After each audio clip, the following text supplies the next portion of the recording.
네, 안녕하십니까. 1조의 제안서 발표를 맡게 된 송민지입니다.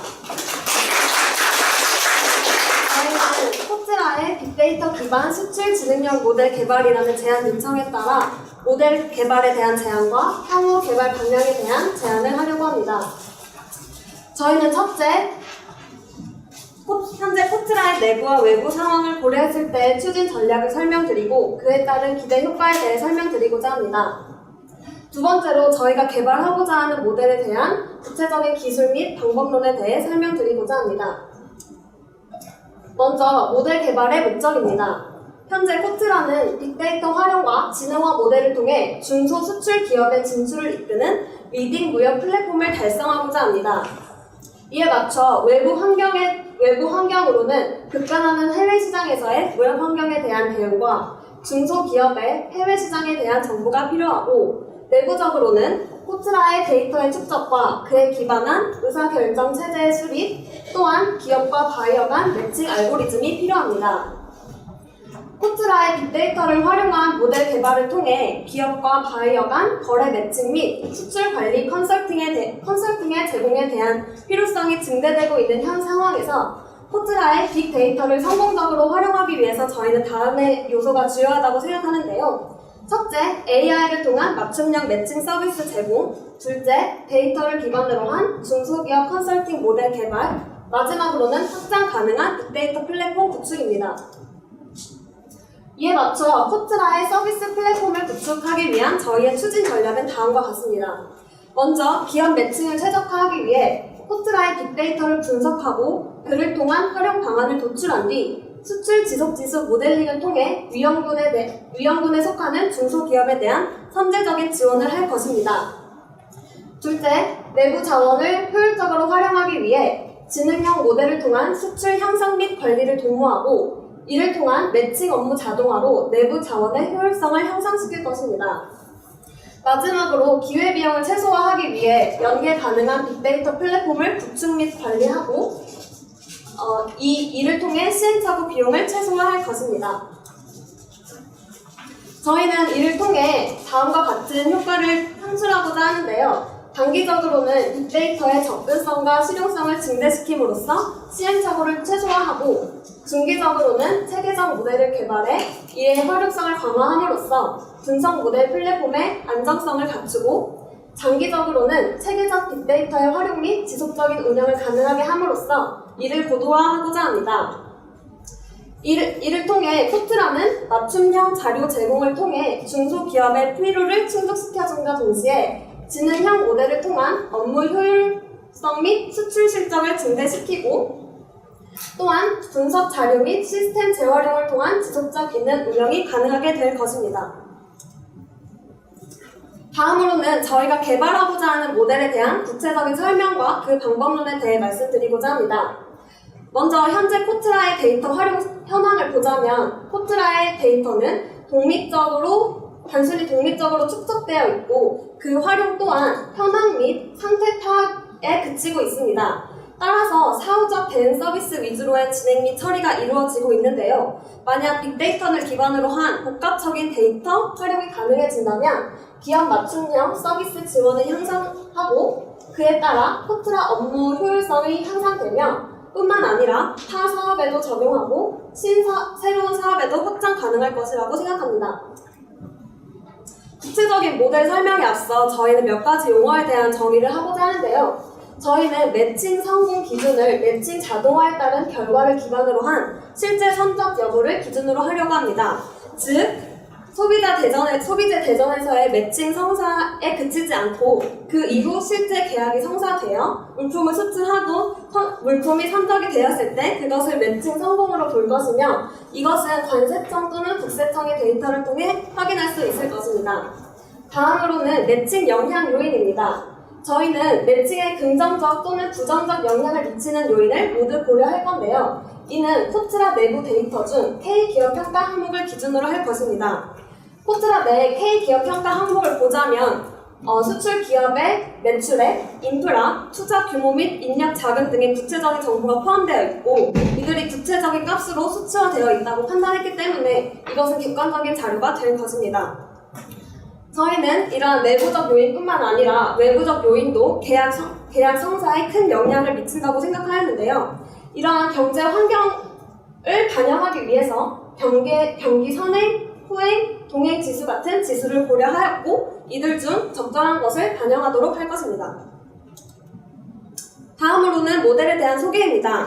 저희는 협업 필터링 모델을 적용하려고 하는데요. 대표적인 협업 필터링 모델으로는 사용자를 기반으로 한 필터링 모델과 아이템을 기반으로 한 필터링 모델이 있습니다.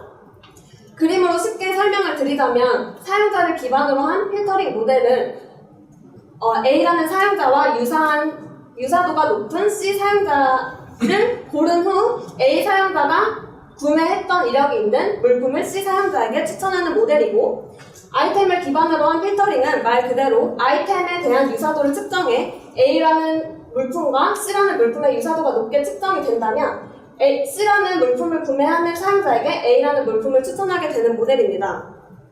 이를 셀러와 바이어 모델에 적용시키게 된다면 저희가 생각하기에 수출에 대한 축적 데이터가 적은 셀러의 경우 사용자 기반 필터링을 적용하여 A 셀러와 유사도가 높은 C 셀러에게 A 셀러가 수출했던 바이어를 추천해주는 시스템을 고려하였고, 그리고 상대적으로 수출에 대한 축적된 데이터가 많다고 생각한 바이어는 한 바이어가 여러 셀러들과 수출한 데이터가 있을 때 A 셀러와 C 셀러가 유사하다고 판단이 되면 C 셀러와 거래를 하고자 하는 바이어에게 A 셀러를 추천해주는 모델을 고려해 보았습니다. 하지만 저희가 자료 조사를 해본 결과 수출 초보 기업이어도 축적된 데이터가 많을 수도 있고 해외 바이어여도 축적된 데이터가 그리 많지 않을 수도 있기 때문에 저희가 현재 단계에서는 셀러와 바이어 모델 둘 다 동일한 시스템을 적용한다고 가정하였습니다. 앞서 말씀드린 것처럼 저희가 셀러에게 바이어를 추천하는 모델과 바이어에게 셀러를 추천하는 모델이 동일하기 때문에 이해를 편하게 하시기 위해서는 셀러 왼쪽의 그림을 보시고 설명을 들으시는 게 조금 더 이해가 쉬우실 것 같은데요. 우선 어떠한 상품을 판매하고자 하는 셀러가 있을 때 그 셀러와 유사한 셀러를 리스트화하게 됩니다. 그리고 그 셀러가 판매를 했던 바이어들을 리스트화하게 되는데요. 이는 모델 내에서 유사도가 높은 순으로 점수화가 될 것이며 그 점수가 높은 순으로 10개의 바이어가 리스트업 되게 됩니다.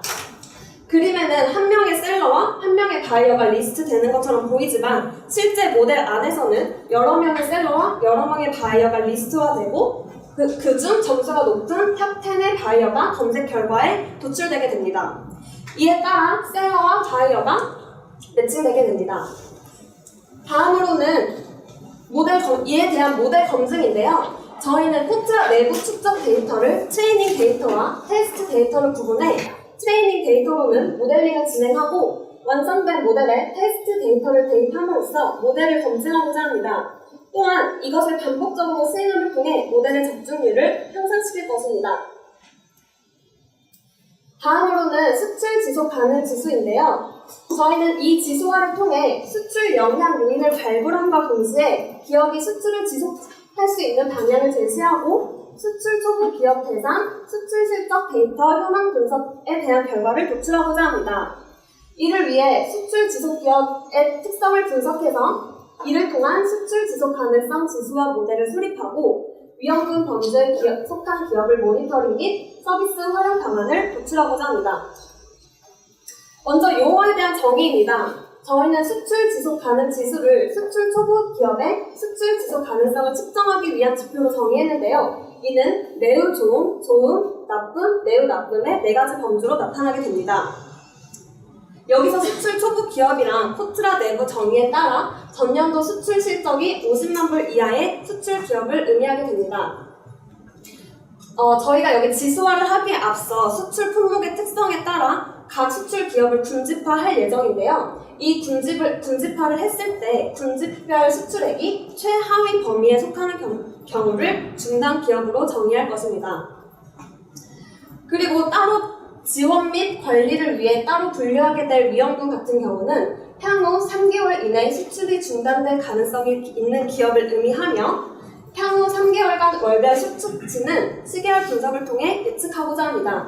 여기서 향후 3개월이라는 것은 대표적으로 꾸준한 수출을 보이는 기업에 대해서 3개월, 즉 한 분기에 대한 수출이 미비하면 이것은 중단이 될 가능성이 있다고 판단해서 3개월이라고 명시한 것이고요. 이는 분지별로 기준이 다르게 적용될 수 있음을 말씀드립니다. 이렇게 예측을 했을 때 예측치가 중단 기업에 포함되는 수준의 수출액이 발생할 경우에 이를 위험군으로 분류하여 지원 및 관리를 강화할 예정입니다. 앞서 말씀드린 것처럼 저희는 수출 품목의 특성에 따라 수출 기업을 분집화할 예정인데요. 이는 수출 패턴에 따라 이루어지게 됩니다. 예를 들어 격월로 수출이 이루어진다든지 특정한 규칙이 존재한다든지 시즌 효과가 존재한다든지 혹은 꾸준한 수출 기업이 존재한다든지의 패턴을 파악하여 이를 분집화하게 됩니다. 이렇게 분집화가 이루어지고 나면 그 분집화 내에서 수출액을 정교화하게 되고 4가지 범주로 나누게 되고 그 4가지 범주에 속한 기업들에게 그에 상응하는 지수를 부여하게 됩니다. 이때 하위 2 범주에 속하는 기업을 위험군 분류 가능성이 있는 기업으로 분류하고 이들의 향후 3개월간 예측치를 예측하여 3개월간 수출액을 예측하여 이 예측액이 중단 기업에 포함되는 경우 위험군으로 분류하고 지원 및 관리를 강화할 것입니다. 저희는 이러한 지수화를 통해 수출 초보 기업을 모니터링하고 수출 지속 가능성을 모니터링함으로써 수출 지속 가능성을 제고하고 잠재 수출 중단 위험군을 사전에 파악, 지원 및 관리를 함으로써 그들의 수출이 지속적으로 가능할 수 있도록 할 것입니다. 그럼 저희의 발표를 여기서 마치며 질문 있으시면 해주시기 바랍니다. 감사합니다.